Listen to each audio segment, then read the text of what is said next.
Work that I'm presenting today is actually in published form in my book, Mysore Modern. So those of you who want to read a fuller account may do that.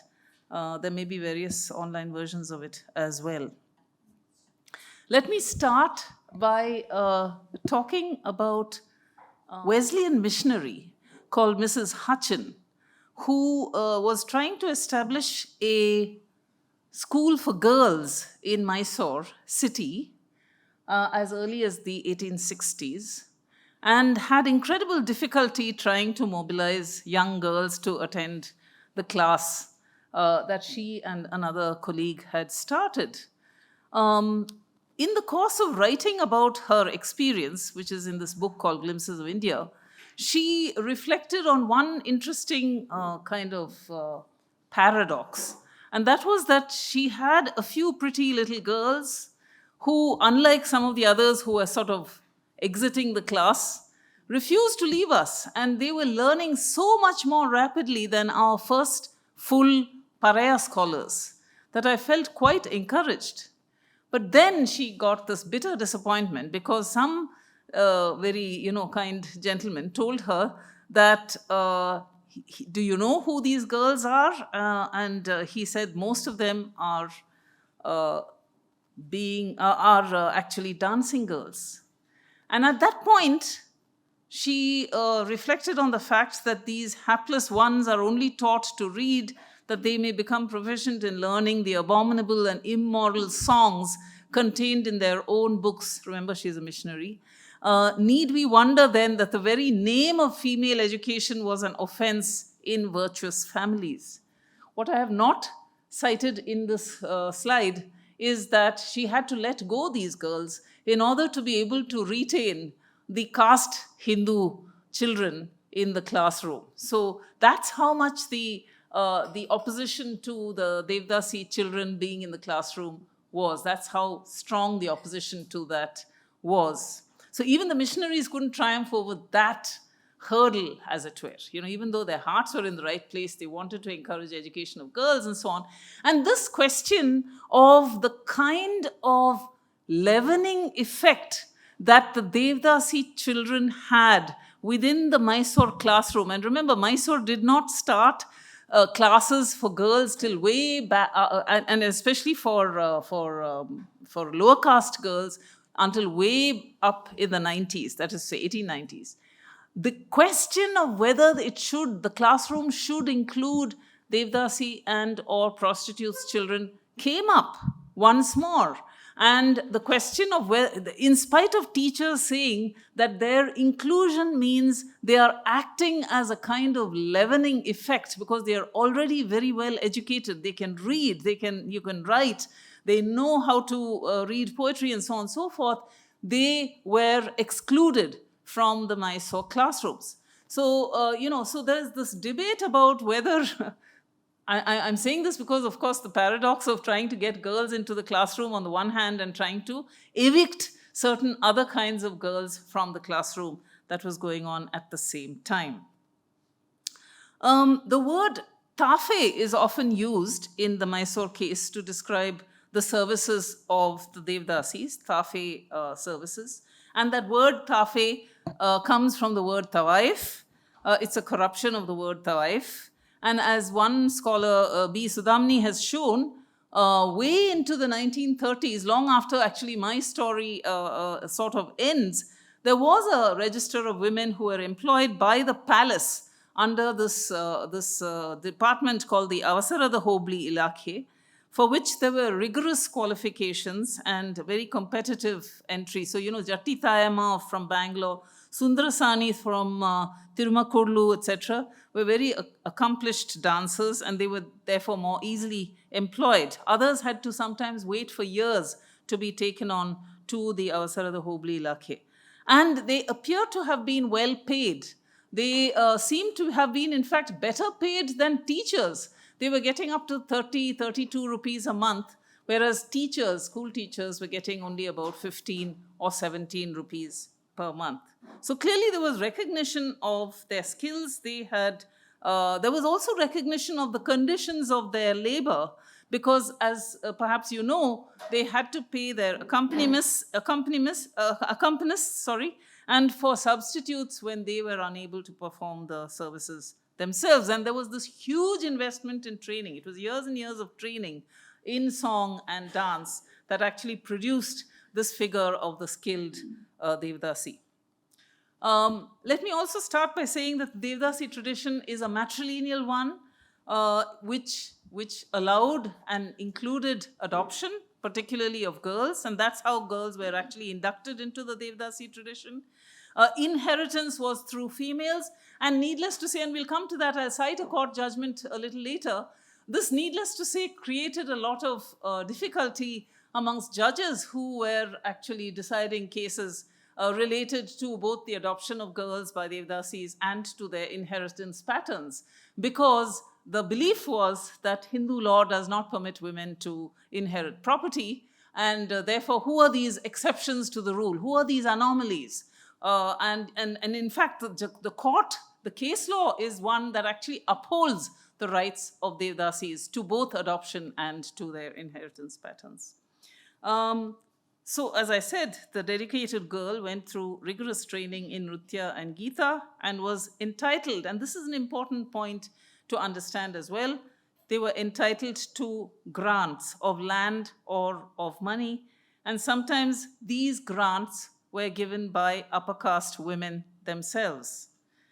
Now, some of you may have heard of this Tanjore quartet, who were in the court of the Tanjavur Serfoji II. One of them came to Krishnaraj Wadeyar's court in the 1860s. His name was Chinnaya. And he actually was teaching these women the songs that were often in praise of the king on the one hand, and also in praise of the deity. So in the case of Krishnaraj Wadeyar, of course, songs in praise of Krishna and Krishnaraj Wadeyar himself. So Chinnaya moves to Mysore and he teaches these women these 50 Rati Mudras, Nakhasika Varnanam, which is the praise of a woman's body from the toenails to the crown of her head, punctuated with very complex passages of rhythmically oriented patterns of abstract dance known as adavas, koravais, or tirmanams, including gestural interpretations of the lyric and non-representational dance. So it's very complex forms of dance also that were being actually taught and practiced by these women. Many people, of course, are interested in knowing what the origins of this practice are. And it's interesting that scholars who have looked at the inscriptional record, such as Awadh Kishore Prasad, has shown that by about the 10th century, grants and endowments were being given to Devadasis to perform their services in Shaivite, Jain, and Vaishnavite and Shakta temples. And these grants actually reach a peak in the 12th century. The Tanjavur temple, as some of you may already know, had 400 Devadasis. And this post was not only permanent, but it was also hereditary. Now, all this is set to change in the story that I am going to recount. And I'm showing you, by the way, a photograph by Edith Lamb, a very warm, sensitive picture of a group of dancing girls, as she calls them, in Bangalore in 1900. I want you, though, just for the heck of it, to compare it to another photograph, which is of a group of pupils from Maharani's girls' school. And I really could not tell the difference between these two groups of women, both of whom are clearly being instructed in the musical traditions. So my story actually begins with the 1890s, when there was a newly appointed Muzirai commissioner called Srinivasacharlu. Needless to say, somebody who had come from the Madras presidency, where there was an active anti-Nach movement, who was presented. So Muzirai is the department that was devoted in the Mysore government to the payment or to the care of temples, masjids, dargahs, and so on and so forth, and chatrams, and who actually produced what are called tasdik pattis, which are these elaborate accounts, annual accounts, which actually, look at what are the kinds of grants that are given, what are kinds of payments that are given. And the Muzrai Commissioner clearly had the opportunity to scrutinize these claims on the Muzrai department. So he receives a bill from a dancer called Ramamani for rupees 12 to perform Tafe services at the Bhoganandeshwara temple in Nandi Durga, that is in Nandi Hills. And he is a little puzzled, but he agrees to pay very reluctantly. And he says in his notings that this is money that can be better spent on sanitation. Why are we wasting it on dancing girls? Now, this man had a mission because, as I said, he came from a background of having been involved in the anti-Nach movement, which was raging in the Madras presidency. And by 1898, he says that he will not reappoint Devadasis to positions in Muzrai temples once they have, deceased. So he is trying to, interrupt this tradition by saying, okay, at least let's not have an aggressive intervention, but let us stop the re-employment of anybody in the place of someone who dies. And because of this announcement of Srinivas Charlu, many sons of people who had donated lands and given grants and so on decided to reclaim those lands, saying that, this is now not a practice which is being supported by the Mysore government, and therefore I would like to retrieve or reclaim the grants that were made by my ancestors. So there were lots of cases coming up in the courts which had to be decided one way or another, which had been sparked off by this particular decision of this Muzrai commissioner. Then he gets even further shocked because in 1898 he discovers that Devadasis are part of this Istakabal procession at Nanjangud and at Melkote, in which both the Maharaja and the Mysore Diwan are present. And he says, how can this be, that the official participation of the king and his senior-most official, the Diwan, in a performance by these women who clearly should not be supported. So he puts a stop to that as well. He says, hereafter, no more Istakabal processions in which these women are allowed to perform. Nanjangud was a center of, a big center of dance, and there were many Devadasis attached to the Nanjangud temple as to the Melkote temple. So needless to say, this caused a great deal of alarm and consternation amongst those who were affected by this decision. And you see, actually, this is the actually interesting thing about the archives, that there's this petition which they write in 1905, Kittasani, Nanjasani, Kalyanasani, and 6 other women request. So the petition is written in a language which is actually appealing to the Maharaja to say, hey, you are supposed to protect the Hindu Dharma. And as a protector of the Hindu Dharma, you should actually allow us to perform our duties of dancing and singing. And you, above all, should not let our skills allow our skills to die. They even say things like, look, the Brahmins have their chatrams. We have no other source of, livelihood. So you should protect our livelihoods. And they also make the argument that it is enjoined on them to perform this dance and to perform this song in the temples. That petition goes nowhere because in some ways you could say that the Maharaja is not really an independent figure in this matter. It is the Muzrai commissioner whose ideas and views prevail. So, and the Sanis, the Devadasi women, they are recognizing the shift that has happened in the power structure. So they address their second petition to the Muzrai commissioner himself. And they say to him, look here, you have to support us. This is our livelihood. You cannot snatch away our livelihoods. It is enjoined by the scriptures. And also, if you feel, this is an additional thing that they offer, if you feel that this performance for either the palace or for the temple is unacceptable in the new emerging order, you can employ us in performing at state functions. We don't have a problem. If you want to have, state functions where we can perform, we don't have a problem. We will perform in those functions. That too does not necessarily go in their favor, that petition.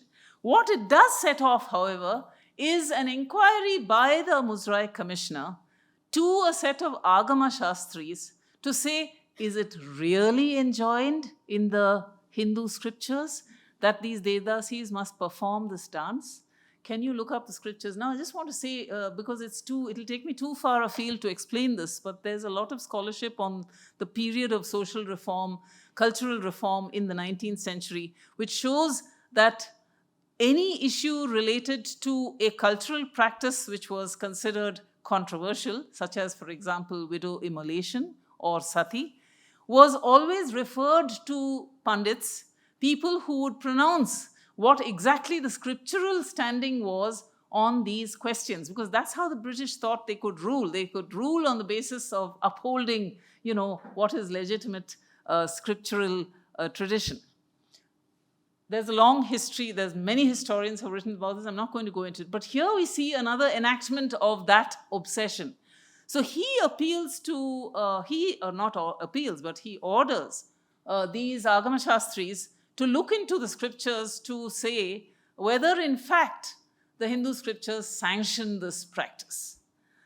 And this is what the Agama Shastris say in their response of 1906. They say that from the moment they woke up, bathed, put on fresh clothes, and adorned themselves with flowers, they spent the day participating in temple rituals. The they here refers to Devadasis. That included waking up the deity with song and dance rituals, lighting the lamps in the evenings, and performing prescribed musical and dance oblations at set times. Further, they went on to say that the scriptures also required them to perform a series of special rituals on specific days. The Devadasi was therefore entitled to a share of offerings in the temple and to payments from temple revenues.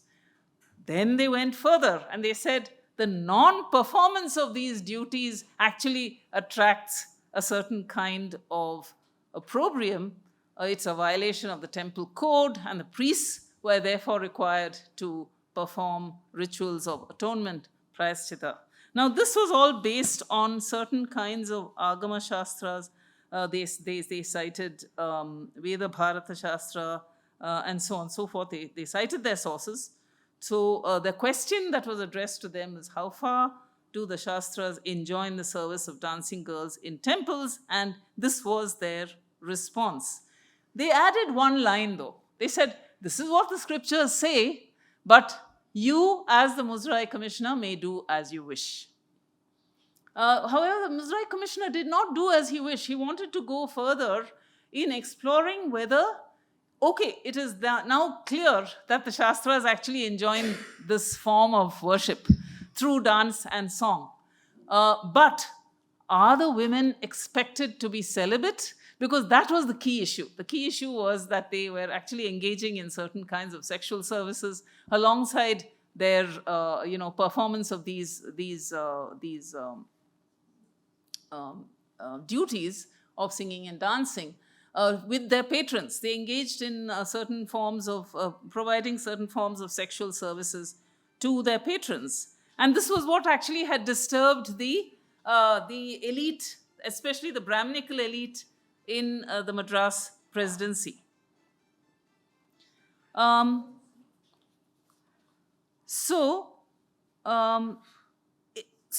they said that he said that, let me ask a further question. And it took almost a year for him to formulate that second question. To say, okay, now tell me whether they are enjoined to be celibate when they perform these duties. Now, let's remember, and I'm just repeating this for the sake of emphasis, that these women composed a distinct caste. They were numerous and they were very, very wealthy as well in many cases. They do not necessarily adopt their profession from choice, but it is theirs by the accident of, birth. Sorry, I'm actually reading out from that case that I'm going to cite to you. I'll come back to that in just a moment. So let me just hop back to what I was saying a little earlier, that when they were asked to comment on whether or not the women were expected to be celibate, this was the response of the Shastris. They said strict brahmacharya is expected to be adhered to by the Devdasis, even though they might have tied the thali. So the thali ceremony is actually what entitles them to form the relationships with their patrons, because they are actually married to the deity. And therefore they are nitya sumangali, as some scholars have classified it. But they added this paragraph. What the Shastris did was to play safe, as it were, and they said, due to Kala Vaishamya, that is due to the corruption of our times, all Varnashrama acharas have come to confusion. So if you, that is to say the Muzrai Commissioner, as the upholder of dharma, make them follow Shastric injunctions, it will be good for the country, for the king, and for people.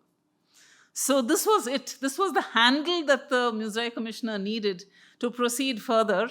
And of course, it immediately was with great gusto that he actually proceeded to discontinue the services of women in these temples across Mysore, in Kadur, in Tumkur, in Kolar, in, of course, Mysore district, and so on and so forth.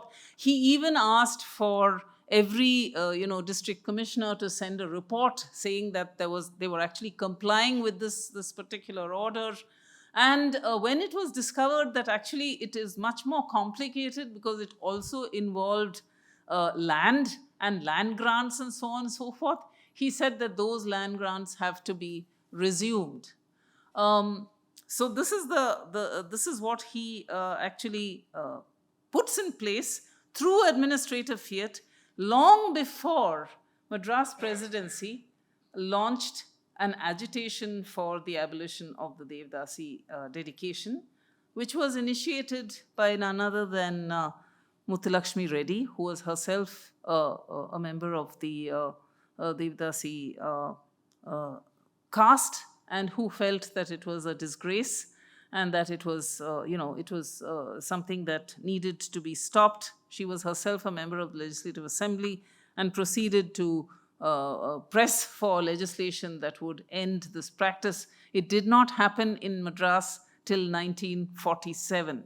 So what Mysore had achieved by administrative fiat in as early as 1908, 1909, and by 1918, 19, as I said, even lands began to be resumed so that these people could no longer sustain themselves in this fashion that they were accustomed to. They were able to achieve this, as I said, through bureaucratic fiat rather than through some kind of legislative advice. And of course, it affects the practice not only in the palace but also in temples such as Nanjangud, Melkote, and all across Mysore. So the real transformation of the position of the Devdasis happens when the land grants are resumed or withdrawn. That's when they are. And the question of interrupting this particular kind of practice, which was increasingly an embarrassment, as I said, began in the Madras Presidency. And this is what the Vrittanta Chintamani is saying in 1891 on the anti-Nach movement in Madras, that some dancing girls are very rich, they live in large houses, they kept carriages and paid amounts of municipal taxes that entitled them to vote in municipal committees. These rights must be withdrawn to reduce the embarrassment faced by respectable gentlemen who have to beg these low women for their votes. So you can see that there is a new kind of morality that is taking shape. We are seeing here, and I'm going to return to this point a little later, we are seeing here that there is a kind of a tension between what one might call the legal authority of the state and the moral authority of the nation that is coming into being. The moral authority of the nation is obviously taking into account the fact that these are practices which must come to an end. These are practices which have to be abandoned in order for the Indian nation to renew itself. Why have we become colonized? Because we have all these kinds of embarrassing practices. And therefore, this kind of moralistic move is also happening at this time. I'll come to an example of how that particular kind of moralism affects people in Bangalore in interesting ways towards the end. But let me say a few words, although I'm not going to say too much here about what happens to the dance. Now, many feminist scholars have looked at what happens to the dance. One of the interesting things that happens, as Amrit Srinivasan, Sri Vidya Natarajan and so on have demonstrated in their writings, and also Devesh Sonaji, is that the sadir, which was the name given to the dance that the Devadasis did, and I gave you one example of the kind of dance which was erotic, definitely promiscuous in some cases, was sanitized, was in some ways reformed. Some of the more egregious aspects of the song and the dance were eliminated, and it was recreated as a dance form which was now acceptable for upper caste women, in particular Brahmin women, to be able to learn and perform. So there is a massive shift that is happening in the constituency of those who are the singers and the dancers, from a caste which was considered slightly, dubious in terms of, ritual status, to a caste which is by far the highest caste in the entire system, adopting, taking on, and actually performing both, especially the dance, but also song, in ways that have become a new national cultural kind of asset. And this process of sanitizing the sadir, or the earlier performances of the Devadasis, was something that took time, clearly, and was established. Performances were no longer happening in temples. The interesting thing that is happening is that there has now been a return more recently, especially as a consequence. I can't comment on this with any great confidence, but I do know that a lot of pressure has been brought on temples to allow performance of Arangetrams and so on and so forth, especially by NRI youngsters who are being trained in Bharatanatyam and who would like to inaugurate their careers or their professions in the temple premises itself. So that is gradually being established as a site for the performance. But at least in the earlier stages of the early 20th century, this was not the case. The performances were happening in more secular kinds of locations. So there is a caste shift, there is a content shift as well. The sadar, as I said, is sanitized and is as Sonaji shows us, at least as far as the Devadasis of the Andhra Telugu-speaking region are concerned, there were many kinds of performances even in private. So the tradition of the Devadasi was in some ways kept up within a more private tradition. And I'll come to this question, as I said, towards the end of what I have to say. I just want to mention 2 or 3 things that are happening simultaneously to talk about the question of women in Mysore. One of them has to do with the right to property. So Mysore is also one of those which is pioneering legislation which allows Hindu women the right to property. It is passing a bill as early as 1933, before the British India Act of 1937, which allows Hindu women to actually inherit property from which they had been disallowed by, Mitakshara law. So this shift, this kind of legislative largesse that they are giving to a particular section of women, obviously endowed women, people who had an interest in and access to property, was happening at the same time, and that's the irony, that these women were being actually divested of their property. So people who had actually had a right to property through tradition, through custom, and through perhaps even Shastra, and which caused, as I said to you, a lot of anxiety amongst the judges who had to pronounce on this. And I'm going to show you the court judgment that I referred to just a moment ago. Yes, so this is a very important case, Chalakonda Alasani versus Chalakonda Ratnachalam. You can see that the debate is, the legal fight is between two members of the same family. One is obviously a man who's trying to wrest the property from the woman. And this is what the Madras High Court says as early as 1864. It says it must not be forgotten that such prostitution is strictly in accordance with Hindu law and customs, and these women compose a distinct caste, numerous and not seldom possessed of wealth.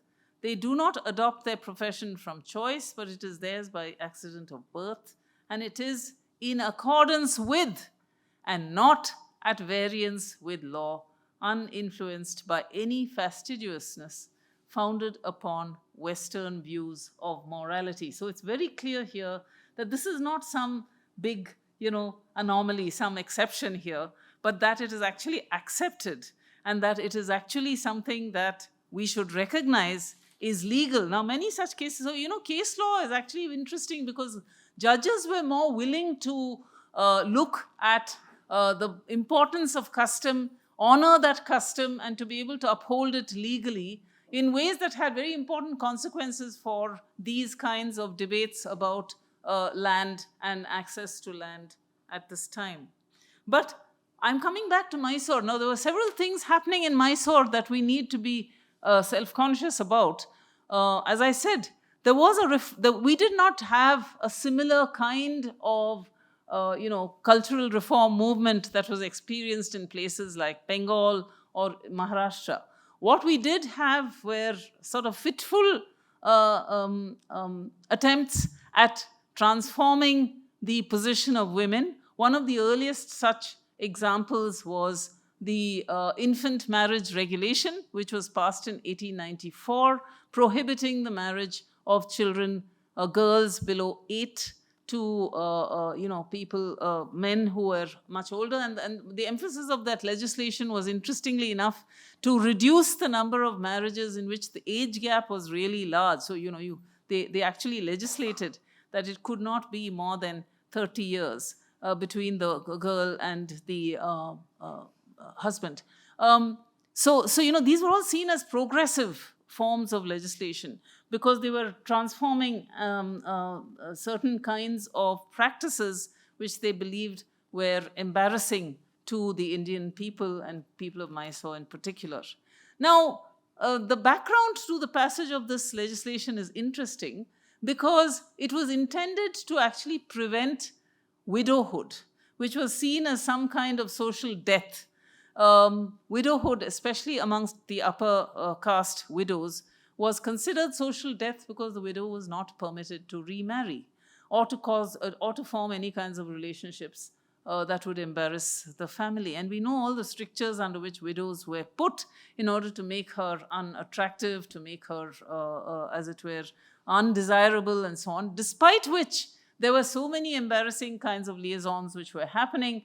And it was all in order to actually to transform this that the Widow Remarriage Act was passed in British India in 1856. No such act was passed in Mysore throughout the period right up until 1947. But you do have the infant marriage regulation, which appears to be actually attempting to deal with this problem of upper caste widowhood and saying that, we should really disallow child marriage because we have a very large number of child widows in the state, and they provided census data in order to prove this, and so on and so forth. It had a very interesting negative effect on those communities that actually permitted widow remarriage, and they were many. So most of the non-upper caste communities actually permitted widow remarriage. So the question that came up, and when the Mysore government actually pursued this legislation with great zeal, so they would send the Chaukidar or the Patel or whoever it was who was in charge in these villages to actually intervene, and punish those who performed these kinds of marriages. So these people, and I came across, there are literally hundreds of files related to the opposition that lower caste people posed to the fact that they were being penalized for performing something which they believed was their custom and tradition. They always tried to convince the person who came to stop the marriage or to penalize them that we do not believe in celibate widows. We believe that widows can actually remarry. So what's your problem when we get married, when the children are married? They can easily remarry when they are adults or when they become widows. But none of this made any impact, and they were usually fined. So the interesting thing about this legislation is, of course, that the marriage is not annulled. What is actually placed on the people who perform this marriage is a fine, or sometimes even jail up to 2 months. And they took that in the stride. There were literally hundreds of such cases because this legislation was followed up with great zeal by those who actually wanted to implement something, to say we have to be able to show that the age of marriage is actually coming up in our state, and to show that we are making good progress on this question. I'm saying all this because the woman as the figure of reform was attracting different kinds of attention. So one kind of attention is the reformist zeal, which says, widow remarriage is widowhood is a disgraceful thing, and therefore we should try to prevent it as much as possible by allowing for a certain kind of adult marriage, but it was not adult. Eight was the limit that was actually imposed by the legislation. And this had this very important negative effect on those castes which did not have any strictures on widow remarriage. You had a legislation to bestow property on Hindu women at a time when certain groups were actually being divested of their rights to property. You had also, interestingly enough, I don't want to go into too much detail here, but I'll just say it in passing, schemes which were introduced by the Mysore government at this time for the education of widows and to make them capable of teaching in schools and in colleges, because there was a severe dearth of female teachers at a time when they were setting up schools for girls. As I said, the Mysore government got into the act long after the missionaries did, so well into the 1890s. And it was at this time that they felt the need for trained women, and who better to be employed in such tasks than these widows. But of course, they had to be respectable widows, needless to say, and therefore they were upper caste widows. So I'm just suggesting to you that the kinds of reform efforts that are being undertaken by the state are a mixture of things that actually end up benefiting a certain kind of group rather than others, and in fact having a very negative effect on other castes at this time. So if we look at this question of coming back to the question of Devadasi reform, if we look at what the impact of this was on the actual practice of dance, it is of course fading away in the temples at least. As I said, the Avasara Hobli is still employing women for dance in some legitimate sort of way, but of course various kinds of strictures being placed on their sexual behavior. But music seems to be the sphere within which they are allowed to keep up their practice. And of course, we have a very, very important, pronouncements on that evaluate, as it were, what has happened to the Devadasi and her dance and the art of singing. R.R. Divakar, who was a very important congressman, writes in his book Karnataka Through the Ages that he definitely saw a decline in the arts of dancing and singing, especially in the period, and he calls them evil days, between 1910 and 1930, when there was much prejudice against these professional women. So he's acknowledging here that these are women with skills which need to be respected. They are professional women, and what has happened to undermine their livelihoods and their skills is a disgrace.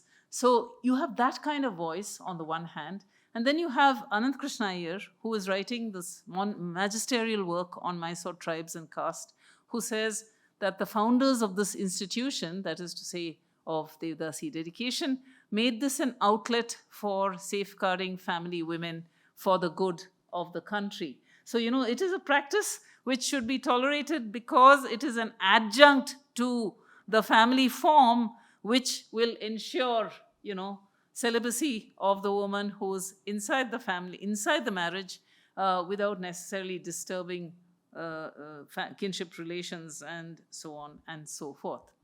So I want to end this discussion about Devadasi reform by speaking about perhaps one of the most well-known practitioners of song and to some extent dance as well, Bangalore Nagaratnama, on whom many books have been written.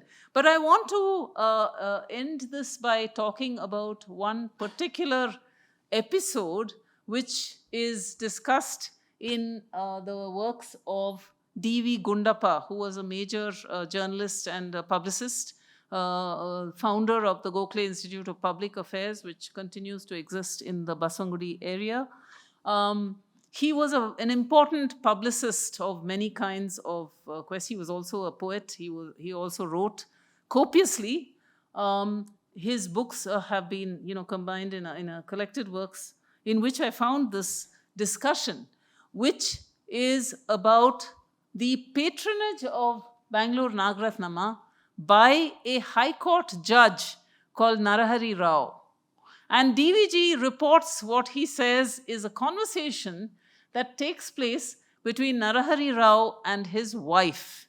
Now, whether he has been privy to this conversation, whether he is making it up, we don't know. But this is what he says. He reports as the conversation. So Narahari Rao calls his wife and says, I have an interest in patronizing Bangalore Nagaratnama. Will you have any objections to this? And this very, docile and loyal, faithful wife says, I have no objections because you have fulfilled all your obligations to both me and our children who are well settled. So I leave you free to pursue your interests. And Narahari Rao continues to patronize Nagaratnama, which means, as a High Court judge, he's taking his judicial carriage and his mace bearers, etc., to the space that she occupies to visit her and so on and so forth. So this is the irony of it. The objection to this comes from the state government. The state government says, no, you cannot use the official carriage or the official mace bearers in your journeys to visit Nagaratnama, because this is not a practice which we are, upholding or supporting, and therefore you have to go as an ordinary citizen. And the interesting thing is that he establishes this Mount Joy, which is in South Bangalore, as an alternative location for him to have his meetings with Nagaratnama. And he, of course, later on also persuades her to go to Madras and pursue her career there and so on. So he was a big supporter of her work and her music and her skills and respected that and so on. But I am giving you that example in order to emphasize what I said about the legal authority of the state versus the moral authority of the nation. And it's interesting that the woman is the one who's actually permitting this dalliance, as it were, in her home, and it is the state which steps in to actually interrupt it. So this is actually what I,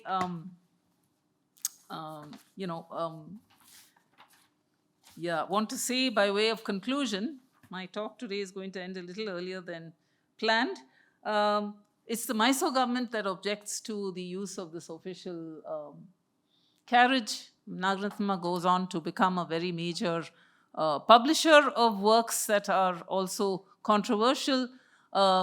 As the book Women Writing in India tells us, she published an 18th century courtesan's poem called by someone called Muddu Palni, who wrote a poem called Radhika Santwanam, which is about pleasuring Radhika. And needless to say, it was considered too erotic for the British censors, and therefore it was banned. And in spite of the fact that she actually had published it, she thought that she should publish it in the interests of preserving the dance tradition and also the poetry and the song tradition. And so it became a proscribed book, Radhika Santanam. But she was bold enough to actually take this forward by publishing such a controversial book. So when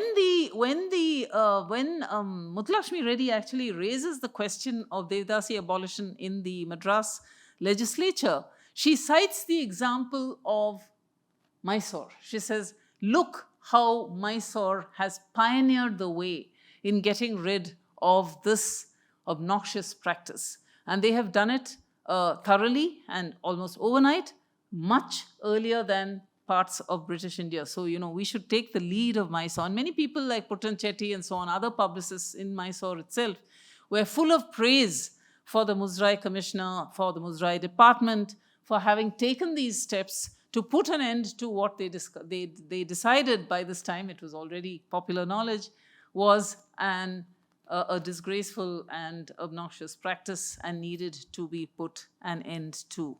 As I said, the displacement that happens in terms of the practitioners, the transformations that happen in terms of the content of both the song and the dance are something that, are with us to the present day. And hasn't seen that much disturbance. Devesh Sonaji's book has actually explored some of the women who continue to somehow retain some of their Sadhir practices. There's now interest in and anxiety to actually recreate some of the Sadhir forms that were more popular when the Devadasis actually performed dance, compared to the more sanitized versions that were popularized in the 20th century. But I'll stop here and take your questions. Thank you very much.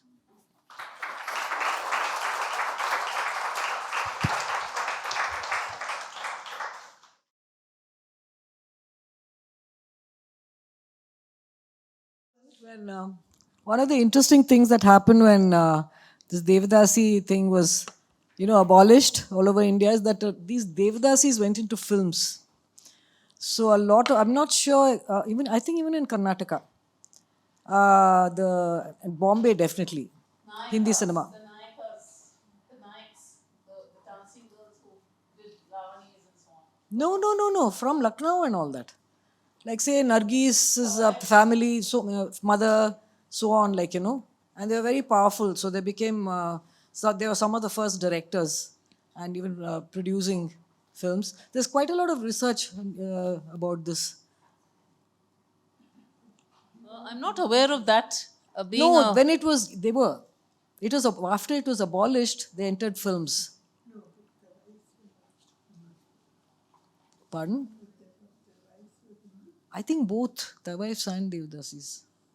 Because even here, if you see I think they didn't come from middle class families or whatever it is, like the actresses, They were actually either they were Anglo-Indians or they were from these, Devadasis also, I think, I'm not sure. Tavais definitely.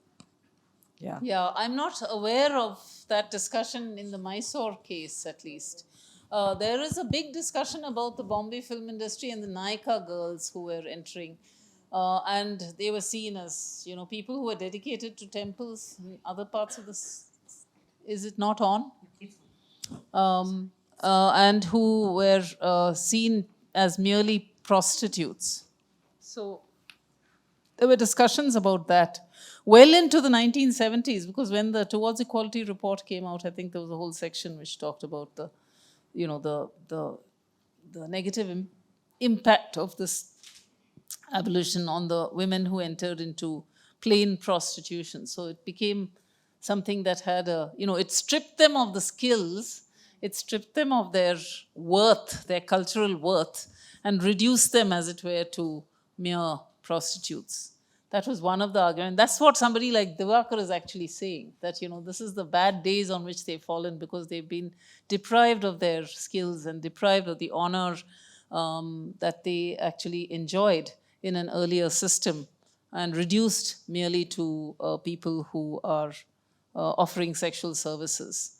And that was a consequence of this deprivation of their livelihoods and land being taken away, they're being disallowed in temples and palaces and so on.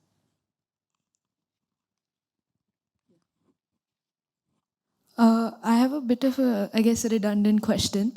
So, at least in the courts in Kerala, there was a gradual, or at least as I understand, there was a gradual transition into the dancing girls entering the courts. Was it something similar that happened in Karnataka as well? Courts, as in the courts of the kings. Of the kings. Yeah.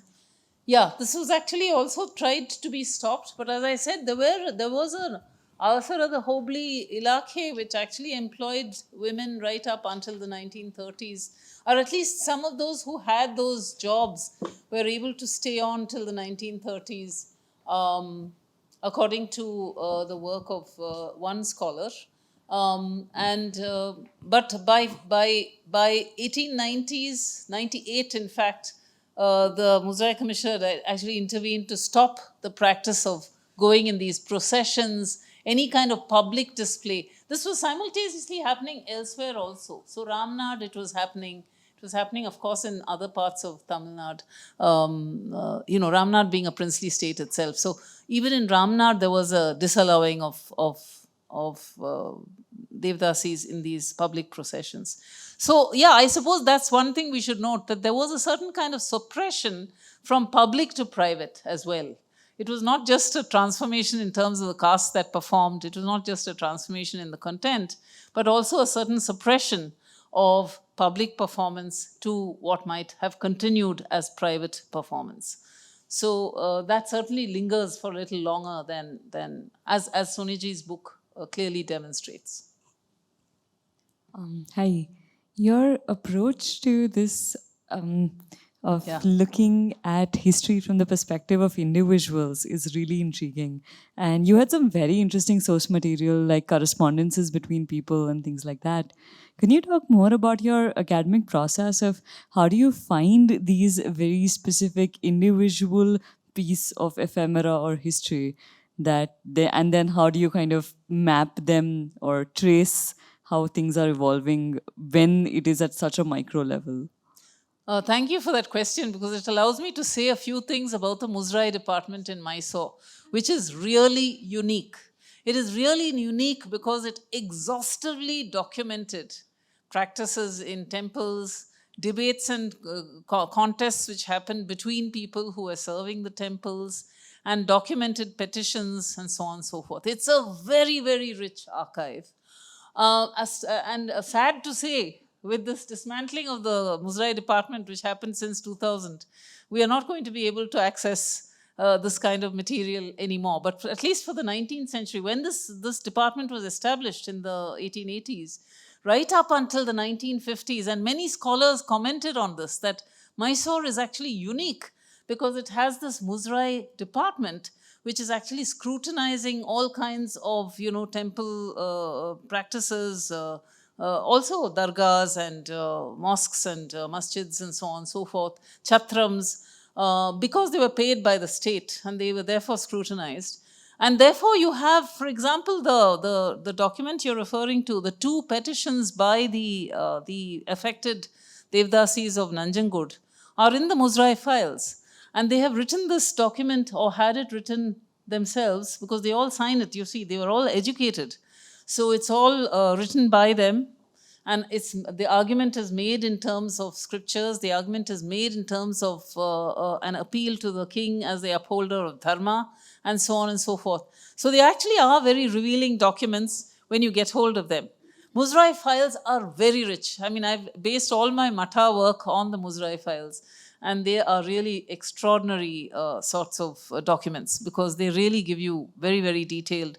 And they give you details of ordinary people and the kinds of, practices in which they engage and so on, especially when it becomes conflictual. So if there's a conflict, then of course more material is generated. I'm just wondering, these archives are rich, then they're rich because it's the literate who are contributing to these archives that we can read today. But I'm just wondering, were there sections of people who, for whatever reason, all these debates on abolitions are happening at a higher level, that there are sections of society who aren't very happy about this abolition, who don't want to see these women pushed out of the temples, who don't want to see this they dance. themselves didn't want to be pushed out, No, as you know. That's clear. I'm talking about other sections that are more invisible. I don't know about invisible. There are lots of people in the nationalist movement who are seeing this. As you say, I gave you the example of Divakar, but there are many such who are actually seeing this as something that is not a good or happy development. Whether there are ordinary people who feel that they would like to see the practices slowly dying out in all kinds of places as a consequence of this order that is issued by the Muzrai Commissioner. We don't actually hear too much about ordinary people objecting to the practice being disallowed. We certainly hear from the Devadasis themselves, and we certainly hear from their patrons. But we can hear also the obverse. We can hear from people who want to actually reclaim land which has been once promised to the Devadasis, and so on and so forth. So all kinds of negotiations are enabled by the ban, which we have access to because of some of these court records as well as the Muzrai records. But to my knowledge, I have not come across in the Matha case, we have a lot of ordinary village people signing petitions asking for this or that kind of practice to be ended. Famously, if I can be allowed to stray from today's subject and give you an example, the Adi Chunchandgiri Mutt, which in 1904 was headed by, believe it or not, somebody called Adityanath, who was a Nathpanthi. It's a Nathpanthi Matha. Was somebody who attracted a lot of popular displeasure because he used to drink and he used to try to kill the monkeys that visited the Chunchandgiri Mutt with his catapult or his gun. And he had women visiting him in the Matha and so on. So he was actually censured by the Muzrai department and not allowed to be the head of that Matha for a couple of years. He was because the village people protested against that kind of behavior. He was punished. So that is the strength of the Muzrai department, that it actually could intervene even to disrupt the practices that were unacceptable to different kinds of groups. And in this case, it's of course ordinary villagers who actually protested. So that's one example I'm giving. It's not exactly from what I spoke about today, but yes, it later on became the major Vokaliga Mutt in 27. Till then it was a Nathpanthi. What about the lands? Was it actually taken back? Someone waiting with a question. Oh, sorry. I just wondered whether there was some particular trigger or whether it was a very gradual kind of evolution of thinking that brought the Devadasis into kind of disfavor. Yeah, well, I mean, if you call it a trigger, there was a very major anti-Nach movement in the Madras presidency. So what we are hearing actually are echoes of that movement. And that movement was one that saw the process of dedication as something that is demeaning to women, that is demeaning to this caste, and so on and so forth. As I said, people from within the caste also wrote books saying that these practices should end. Because not all Devadasis led wonderful lives, which I have described, enjoying carriages and large houses and being able to vote and so on. Some of them were, in fact, exploited. And there, let's not forget that part of the story too, that there were many people, especially women from within this community itself, who felt that such dedication should come to an end. The Devadasis today, who are still dedicated in northern Karnataka, don't have any of the skills of dancing and singing and so on. They are merely conduits for some forms of prostitution. So the word itself has been corrupted to include only those kinds of women, and that's why there's been, massive interest in trying to abolish it. In Raichur and so on, you can still visit villages where young girls, almost overnight, are transformed by being married to the deity, and who have therefore to make themselves available to upper caste men for their sexual pleasures. So yeah, the answer to that question is that it was gradual, but I think what we're seeing in Mysore is a reflection of a movement that actually was quite sustained in the Madras presidency. So since many of the bureaucrats in the Mysore government were coming from the Madras presidency, they were bringing all these ideas with them. Srinivasa Charlu is a good example of that kind of echo effect from the Madras presidency. But I have to continue this question. How much was it influenced by How much was it influenced by, say, the missionaries? Like you mentioned that British woman at the beginning of your talk, Yeah, there is a woman called Amy Carmichael, and she is busy saving Devadasis in the Tamil region. She's written many books about that. She tries to prevent dedication and so on and so forth. So yeah, but they were not so active in Mysore. I mean, they certainly excluded them, like the case of Mrs. Hutchin that I just began by describing. But there was no active movement in Mysore to disallow this kind of. There was, there was obviously disapproval, but I don't think there was an active movement that was initiated by missionaries. There was in Tamil Nadu, in Madras presidency. How about the land? Was it reclaimed? Most of the property was reclaimed? Yes. In fact, the Muzrai Commissioner was very particular about having the detailed accounts sent by the district commissioners to the Muzrai department, saying that these lands have been resumed. The word that is used is that they are resumed. And they had to, regularly submit these kinds of reports. So by about 1919, 1920, more or less, many of these lands had been resumed. So I think only the women who were employed directly by the palace continued to be practicing their skills after that date. I have a question. In a lot of the presentation, we were exposed to the voices of disapproval. So other than, I think, Divakar and one more example that you quoted, Janki, I was wondering whether there were voices of advocacy as well, and maybe champions who lobbied for access, social standing, education, healthcare, who stood behind them as a community.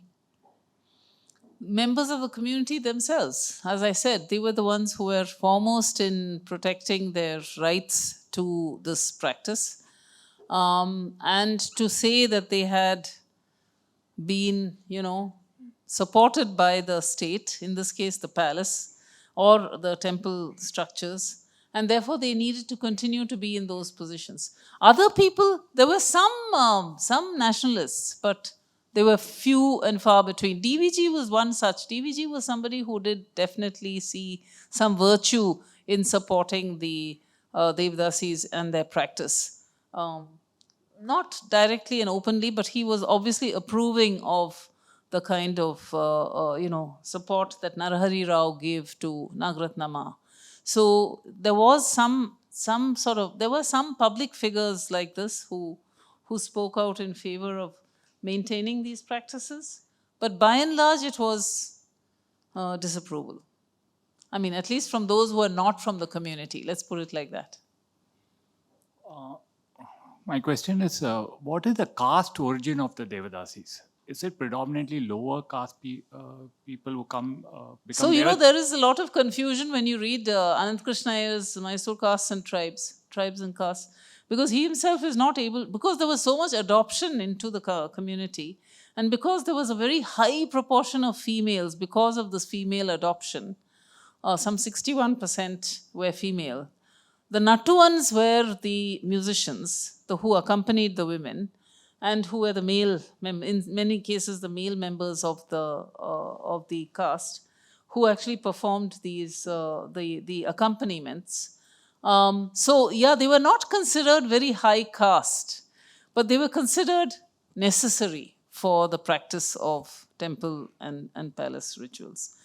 So they had, I guess it's a kind of a paradox in a way, because they were both seen as very necessary for the continuance of certain kinds of rituals and so on and so forth, but at the same time they were not necessarily upper caste. It's, Karunanidhi famously belongs to the Nattuan community. So there are people who came up in the sphere of politics, and other kinds of spheres as well. But within this performance tradition, I think they were not held in a very high esteem. But let me correct that. It's only when this transformation happens, when the practice is passing on to the hands of upper caste performers, that you have the denigration of the Devadasi as such. Otherwise, when they are playing a particular role, they are not necessarily denigrated.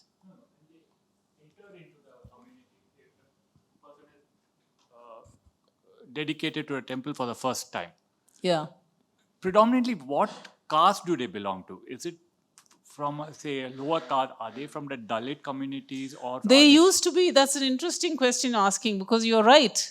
They were mostly drawn from lower castes, and they were dedicated to the temple and became part of this Nattuan community, and performed likewise, and they were married to the deity and so on and so forth. So there was a slight elevation in their position, even if they came from much lower caste kinds of groups. So the adoption is happening to actually make them dedicated to the practice of performing these rituals. Hi, Janki, I'm here. Thank you so much for pulling together that very interesting lecture. I just wanted to ask you, what should one be reading in terms of books or papers if we want to get for a starter, for a beginner, to get a sense of the origins of this system in Karnataka and where, what has happened to it through history and where it stands now? What do you think one should be reading? Oh, there are lots of works. Priyadarshini Vijayashree has written a work on the Devadasi tradition and dedication. Anandi has written on an article on Dasigal Mosavalai, which is an analysis of somebody who wrote a critical work on why Devadasi dedication should be abolished. Devesh Soneji is somebody who has investigated, on the basis of anthropological fieldwork, the continuance of this tradition in the Andhra region, and he's definitely somebody who you should read. There are other works. There's Lucinda Ramberg, who's written on this, and also there is this book called Nitya Sumangali. I forget now what the author's name is. All of these are looking at practices of dedication from, say, the Orissa region to the Madras Presidency. Mysore itself, there isn't that much, but there are some works in Kannada which talks about specific people like Jettitayama and Bangalore Nagaratnama. There was also Tafe Janaki, who's still has a road named after her in Balepet, but I couldn't find out anything about her. So yeah, there are some works like this which you can look at. Bangalore Nagaratnama is, of course, the one who's most written about. So there are plenty of books on it. I'm a little confused about the dates because, on the one hand, you said that many of the people who staffed the Mysore department came from the Madras presidency and they were influenced by the movements to disestablish the Devadasi community. But on the other hand, you said that formally, partly a result of Muthulakshmi Reddy's efforts, the practice was formally abolished only in 1947. That's in Madras. Yeah, I'm talking about Madras presidency. Yeah. Now, the lady who asked the first question said that it had been abolished sometime earlier elsewhere in the country. And I want to have an idea about the approximate timelines when this officially happened, regardless of when it actually... Well, Mysore is, first of all, this Devadasi, this question of performance in temples and so on is very much restricted to some regions. It's not, in that sense, a pan-Indian, phenomenon. It is, and in fact, I would say, although I cannot say it with confidence, but I don't think in Kerala there was that much of a tradition of dedication, compared with, say, Mysore, the Madras and the Andhra regions, and of course Orissa. So this is the band that, and it's Bharatanatyam. So it is that form of dance which is actually, performed by these people. Mysore is really the first region to ban the practice. Not legislatively, as I said, but administratively. The legislative abolition happens in Madras Presidency in 47. The dedication of Girls Act, which is referred to in the Towards Equality report, if my memory serves me right, happens only in the 1960s. So there are various kinds of dates for this abolition that happen in different parts of the country. Veena Oldenburg has demonstrated that the Tawaifs of Lucknow were, of course, discontinued for reasons to do with new morality and so on, but that was not a legislative transformation. That was more to do with the nature of support that was given by people, and a certain kind of moralizing that happens. The Courtesans of Lucknow, the article that she has written on that. So yeah, it's different time periods for different parts of the country. But definitely Mysore is the earliest. I have another question. The Devadasi system seems to be rather similar to the geishas in Japan, except that the geishas in Japan didn't perform very publicly. It was more in a private sphere. Are there similar examples internationally? Oh, I really wouldn't know. I haven't thought of this geisha parallel, to be very frank. But in our case, we are talking about public performance. And as I said, one of the consequences of the abolition is that it's pushed into private, at least for some time. So I really wouldn't be able to answer that question. I mean, it's something for me to think about, but I don't have a ready answer. Just a comment. I like this thing that you said, sanitization of Sadr, and it's also claiming a space that belonged to a community by another community that's interested in that space. And so I think what happened was that there was a transformation from Shringara Rasa to Bhakti. When you go from Shringara to Bhakti, it becomes more acceptable. You can dance. And in Indranagar Sangeet Sabha, some time ago, there was this husband and wife couple that danced to Krishnani Begane Baro. And they asked the audience to, for some reason, keep it private. But they did two versions of the dance. One was Bhakti Rasa, where they were saying Krishna is the deity, and the other was Shringara Rasa, where Krishna ni begane baro is Radha asking her lover Krishna to come. And there was such a huge difference in how the two were depicted, how the Bhakti and the Shringara, absolutely different.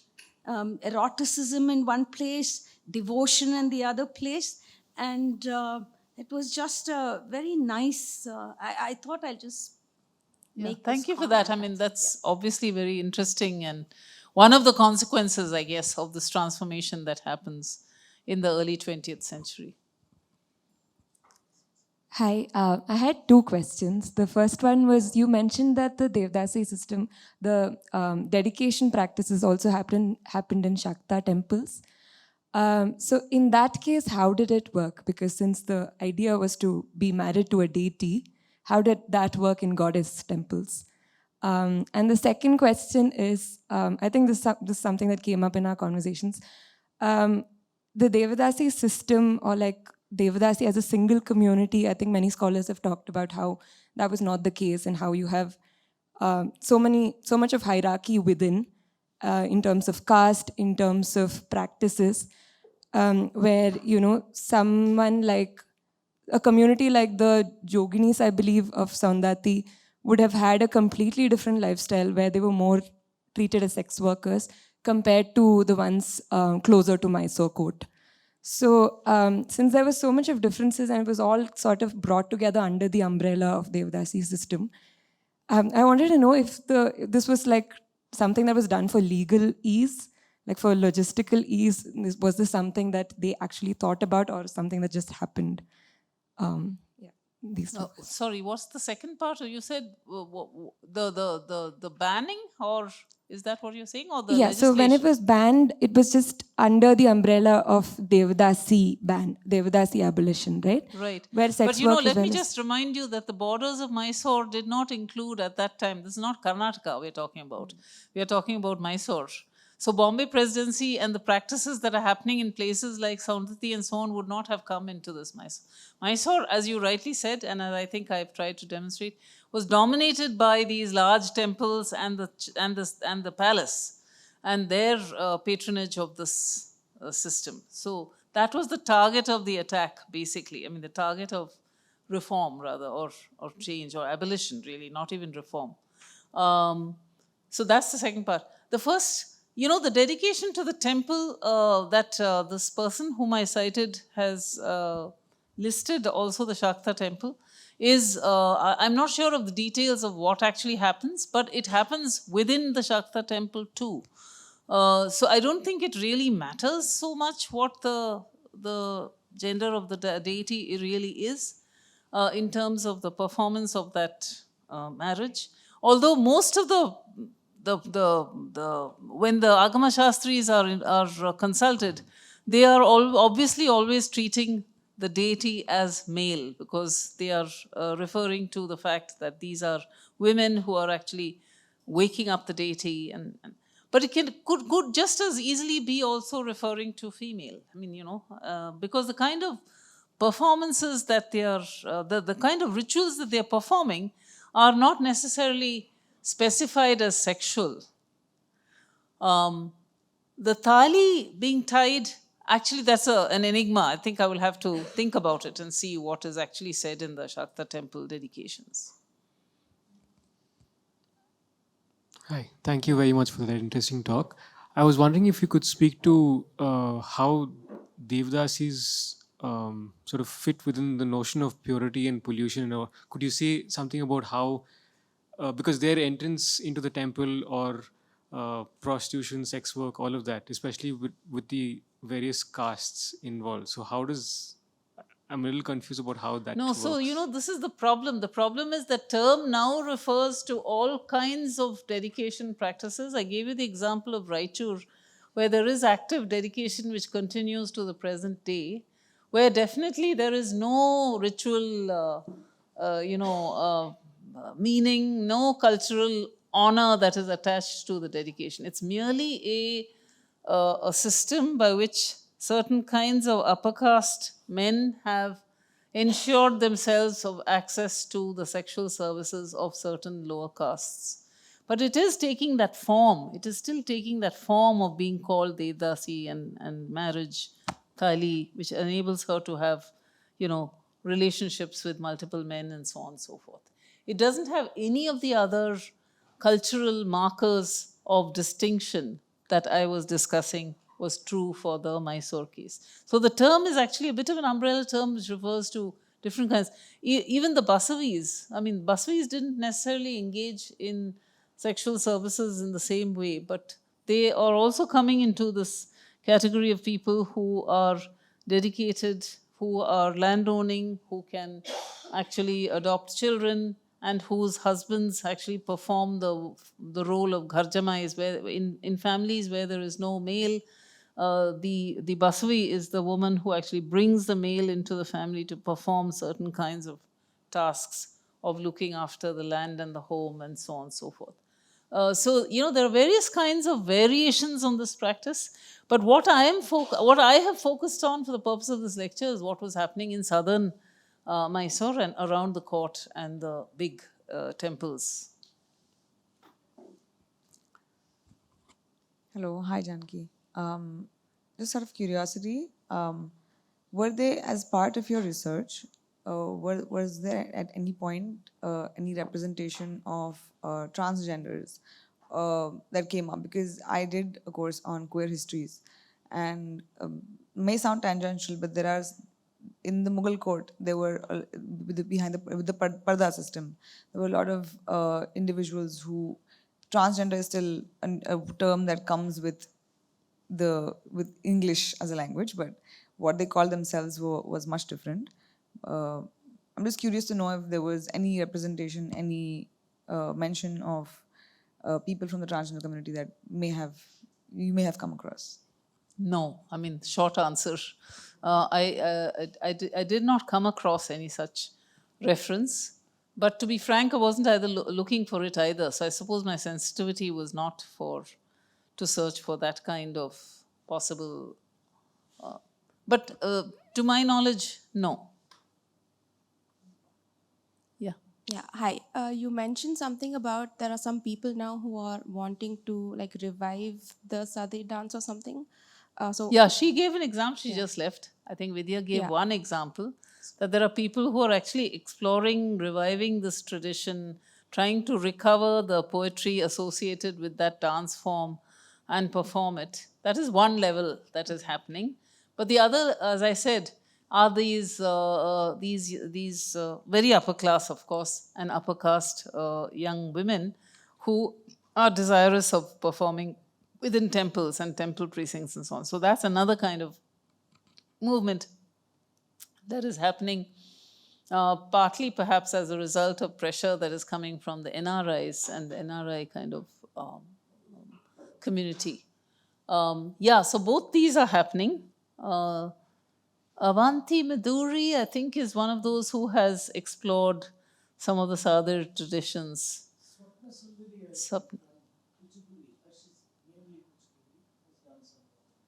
I see. Okay. Yeah. So there may be some figures like that who are trying to revive. But I'm not so familiar with what has actually happened to the dance and, the trajectory that the dance has actually taken. So, in fact, that was welcome information that I was given by the person who was here earlier.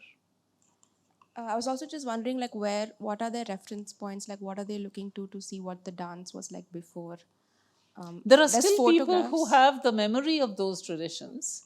As I said, Devesh Sonaji has actually interviewed many of these women who have the memory of these traditions and who have probably even some documentation of the kinds of songs and performances that have now become extinct.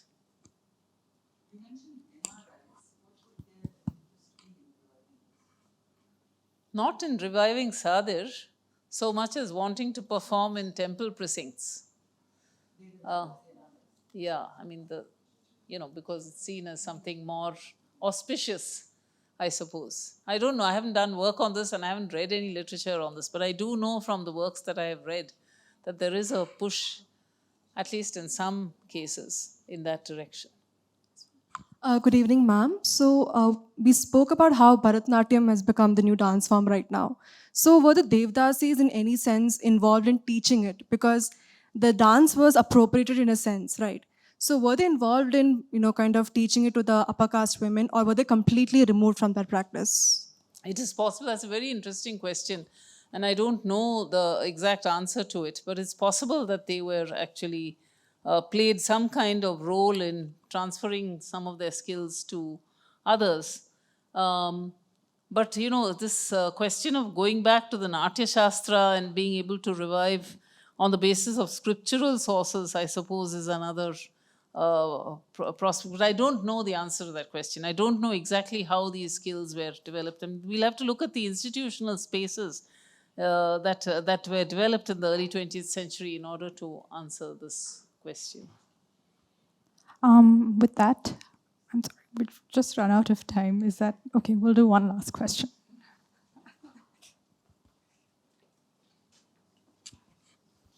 Hello.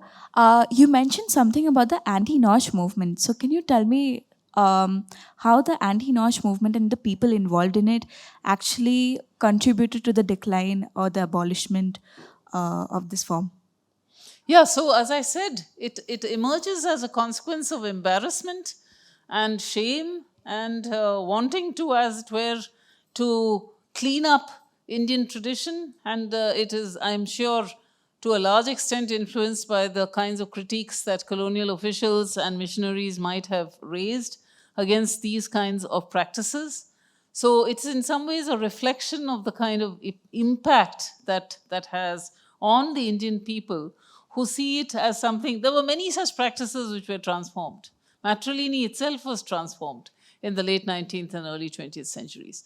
So, as seen as shameful that you cannot identify your father and so on and so forth.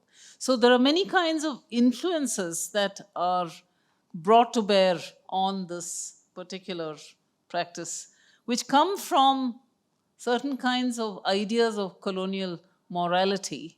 And that's why that judgment, which I cited a paragraph from, clearly says that, we should suspend this Western morality if we have to understand some of these systems which are prevailing in a country like India. Close. Thank you so much for those of you who were there yesterday and today.